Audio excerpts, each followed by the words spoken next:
ఇండియాలో వేసవి సెలవులు దాదాపు ముగియడానికి వస్తున్నాయి. ఇక పిల్లలకు వచ్చే సోమవారం అంటే జూన్ 15వ తేదీ నుండి స్కూల్స్ ప్రారంభం కాబోతున్నాయి. మరి అదే అమెరికాతో పాటు యూరప్ను తీసుకుంటే అక్కడ కొన్ని చోట్ల స్కూల్స్కు సెలవులు ప్రారంభమయ్యాయి. మరికొన్ని చోట్ల ఈ నెలాఖరు నుంచి వేసవి సెలవులు ప్రారంభం కాబోతున్నాయి. అమెరికాలో ఉండే మనుమలు మనవరాళ్లను చూడడానికి చాలామంది ఇండియా నుంచి అమెరికాకు వెళుతుంటారు.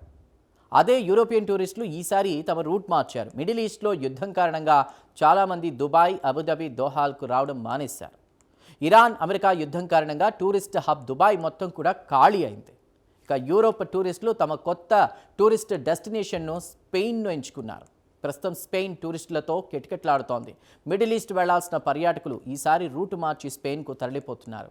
ఆ వివరాలు ప్రత్యేక కథనంలో చూద్దాం.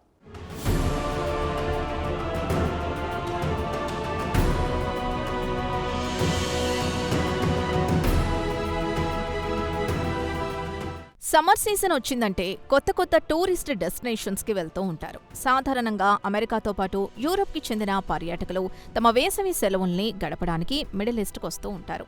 గ్లోబల్ టూరిస్ట్ హబ్ దుబాయ్కి పెద్ద సంఖ్యలో వస్తూ ఉంటారు. దుబాయ్, దోహా, అబుదాబికి పెద్ద సంఖ్యలో పర్యాటకులు వస్తూ ఉంటారు. అది గతేడాది వరకు జరిగింది.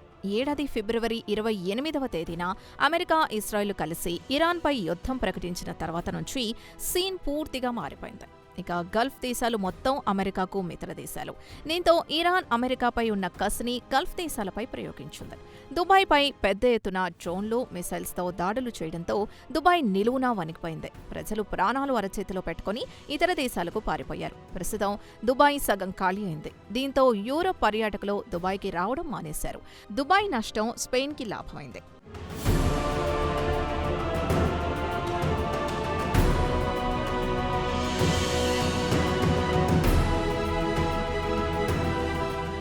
ప్రస్తుతం స్పెయిన్ పర్యాటకులతో కిటకిటలాడుతోంది. ఏప్రిల్లో అంతర్జాతీయ పర్యాటకుల సంఖ్య సుమారు 9.1 మిలియన్లకు చేరింది. అంటే 91 లక్షల మంది స్పెయిన్కు వచ్చారు. గతేడాది అంటే 2025 ఏప్రిల్లో పోల్చుకుంటే 52% వృద్ధి కనిపించింది. లేదా అదనంగా 4.5 లక్షల మంది పర్యాటకులు పెరిగారు. దీనికి వ్యతిరేకంగా దుబాయ్ ఇంటర్నేషనల్ ఎయిర్పోర్ట్ విషయానికొస్తే అక్కడి మార్చిలో ప్యాసింజర్ సంఖ్య ఏకంగా 66% క్షీణించింది. ఇరాన్ అమెరికా యుద్ధం కారణంగా ఫ్లైట్లు రద్దు కావడంతో పాటు బుకింగ్స్ కూడా రద్దయ్యాయి. ఇక స్పెయిన్ జీడీపీలో టూరిజం వాటా 13% వరకు ఆక్రమిస్తోంది. కాగా స్పెయిన్ ఆర్థిక వ్యవస్థకు టూరిజం కీలక పాత్ర పోషిస్తోంది. కాగా ఫ్రాన్స్, జర్మనీ, ఇటలీ, బ్రిటన్ని వెనక్కి నెట్టింది. స్పెయిన్ ప్రస్తుతం యూరోప్లో టూరిస్ట్ డెస్టినేషన్గా స్పెయిన్ నిలిచింది. అయితే ఇక్కడ గుర్తుంచుకోవాల్సింది, విమానాలకు వినియోగించే ఇంధన జెట్ ఫ్యూయల్ ధరలు పెరగడంతో విమాన టికెట్ ఛార్జీలు కూడా పెరిగాయి. దాని ప్రభావం టూరిస్ట్ ఇండస్ట్రీపై గణనీయంగా కనిపిస్తోంది.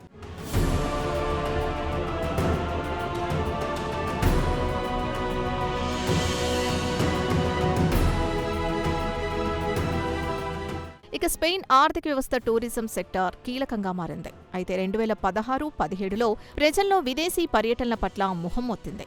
అయితే స్పెయిన్లోని కొన్ని నగరాలు, ఉదాహరణకు బార్సిలోనాకు టూరిస్టులు పోటెత్తడంతో స్థానికులు తీవ్ర ఇబ్బందులు పడాల్సి వచ్చింది. ఎక్కడ చూసినా టూరిస్టులే కనిపించడంతో స్థానికులకు సేవలందడం తగ్గింది. దీంతో వారు పెద్ద ఎత్తున నిరసన ప్రదర్శనలు నిర్వహించారు. ఇక చాలు, తమకు పర్యాటకులు వద్దు అని రోడ్డెక్కి ప్రభుత్వానికి వ్యతిరేకంగా కళ్లమిప్పారు. అయితే ప్రస్తుతం 45 ఏళ్ల కంటే తక్కువ వయసు కలిగిన వారు మాత్రం టూరిస్టుల్ని ఆహ్వానిస్తున్నారు. 2024 నుంచి బార్సిలోనాతో పాటు స్పెయిన్లోని పలు టూరిస్ట్ హబ్లు ప్రధానంగా మెడిటేరియన్ తీర ప్రాంతంలోని బలేరిక్ దీవులు మరియు కావేరీ దీవులు ప్రాంతాల్లో నివసించేవారు పర్యాటకులకు వ్యతిరేకంగా నిరసన ప్రదర్శనలు నిర్వహించారు. భారీ సంఖ్యలో పర్యాటకులు రావడంతో వారు పర్యాటకులకు వ్యతిరేకంగా నిరసన తెలియజేశారు. ఇదిలా ఉండగా సెప్టెంబర్ 2024లో యుగో వహించిన ఒక సర్వేలో 28% మంది స్పెయిన్ పౌరులకు మాత్రం తమ దేశానికి పర్యాటకులు రావద్దు అని తమ అభిప్రాయాన్ని గట్టిగా వ్యక్తం చేశారు. కాగా స్పెయిన్ పౌరులకు కూడా నిరసనకారులకు తమ సానుభూతి తెలిపారు.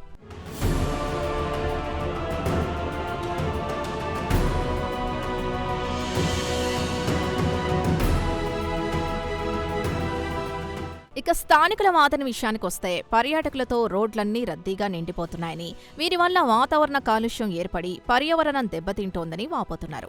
ఇవన్నీ పక్కన పెడితే ఇంటి సమస్య మొదలైందని ఆవేదన వ్యక్తం చేశారు. దేశంలోకి పర్యాటకులు పెద్ద సంఖ్యలో రావడంతో ఇంటి అద్దెలు విపరీతంగా పెరిగిపోయాయి.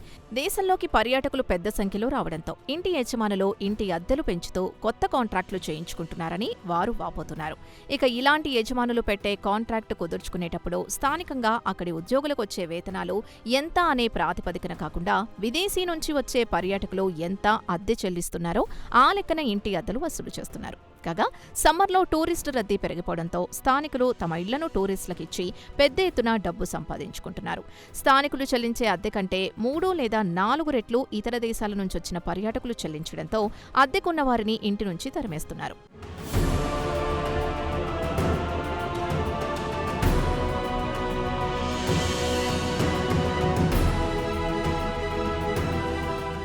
ఇక మెడిటేరియన్ తీర ప్రాంతంలోని బార్సిలోనాను తీసుకుంటే ఈ నగరానికి పర్యాటకులు పెద్ద సంఖ్యలో వస్తూ ఉంటారు. పర్యాటకులు పెద్ద సంఖ్యలో రావడంతో స్థానిక ఇంటి యజమానులు అద్దెవారిని ఖాళీ చేయించి ఇళ్లను టూరిస్టులకు ఇస్తున్నారు.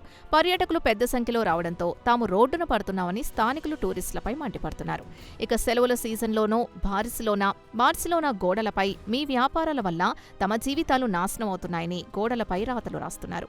దీంతో ప్రభుత్వం కూడా టూరిస్ట్ అకామిడేషన్ పెద్ద ఇబ్బందిగా మారిందని గుర్తించింది. ఇదిలా ఉండగా గతేడాది ప్రధానమంత్రిగా పెడ్రో సాంచెజ్ కూడా స్పెయిన్లో ఇళ్ల కంటే ఎయిర్ బిఎన్బిలో ఎక్కువగా ఉన్నాయని ఆయన గతేడాది డిసెంబర్లో అన్నారు. కాగా గతేడాది స్పెయిన్ ప్రభుత్వం హాలిడే రెంటల్ ప్లాట్ఫామ్కు $75.5 మిలియన్ జరిమానా కూడా విధించింది. ఎలాంటి లైసెన్స్ లేకుండా అడ్వర్టైజ్మెంట్ ఇచ్చారని చెప్పి ప్రభుత్వం ఎయిర్ బిఎన్బికు ఫైన్ విధించింది.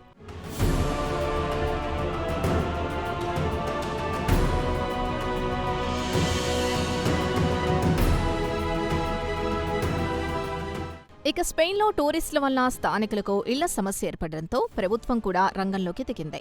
విదేశాల నుంచి వచ్చే టూరిస్టుల సంఖ్యపై పరిమితి విధించింది. అలాగే స్పెయిన్ కొన్ని నగరాల్లో టూరిస్ట్ ఫ్లాట్ పర్మిట్స్ పై నియంత్రణ విధించింది. 2028 నాటికి సుమారు 10,000 షార్ట్ టర్మ్ అపార్ట్మెంట్ల లైసెన్స్కు రద్దు చేస్తామని ప్రకటించింది. అలాగే సిటీ టూరిస్ట్ ట్యాక్స్ €8 విధిస్తామని ప్రకటించింది. స్పెయిన్కు స్వల్పకాలానికి క్రూయిజ్ లైనర్స్ ద్వారా వచ్చేవారికి టూరిస్ట్ ట్యాక్స్ విధిస్తారు. కాగా ప్రభుత్వం తీసుకుంటున్న చర్యల పట్ల స్థానికులు సంతృప్తి వ్యక్తం చేశారు. ఇంకా చేయాల్సింది చాలా ఉందని గుర్తు చేస్తున్నారు. అయితే టూరిస్ట్ ఇండస్ట్రీ వారు మాత్రం ప్రభుత్వం తీసుకుంటున్న చర్యల పట్ల అసంతృప్తి వ్యక్తం చేస్తున్నారు. తాజాగా పీడబ్ల్యూసీ నివేదిక ప్రకారం యూరోప్లోని ఇతర దేశాలతో పోటీ పడలేవని, అలాగే పర్యాటకుల వల్ల వచ్చే వేలాది ఉద్యోగాలు కోల్పోతామని హెచ్చరిస్తున్నారు.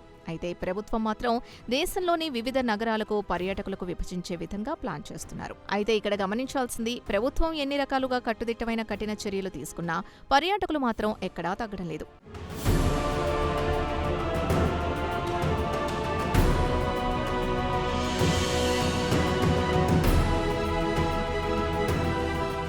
దీనికి ఉదాహరణగా చెప్పుకోవాలంటే బెనిటోమ్నని చెప్పుకోవాల్సిందే.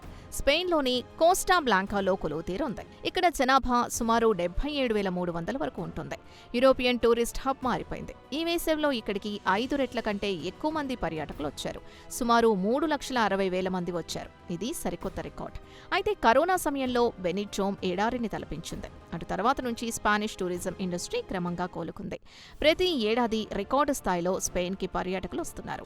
గతేడాది 2025లో సుమారు 97 మిలియన్ పర్యాటకులు స్పెయిన్కు వచ్చిపోయారు. ప్రస్తుతం ప్రపంచంలోని అత్యధిక పర్యాటకులు వచ్చే డెస్టినేషన్గా స్పెయిన్ 2వ స్థానంలో నిలిచింది.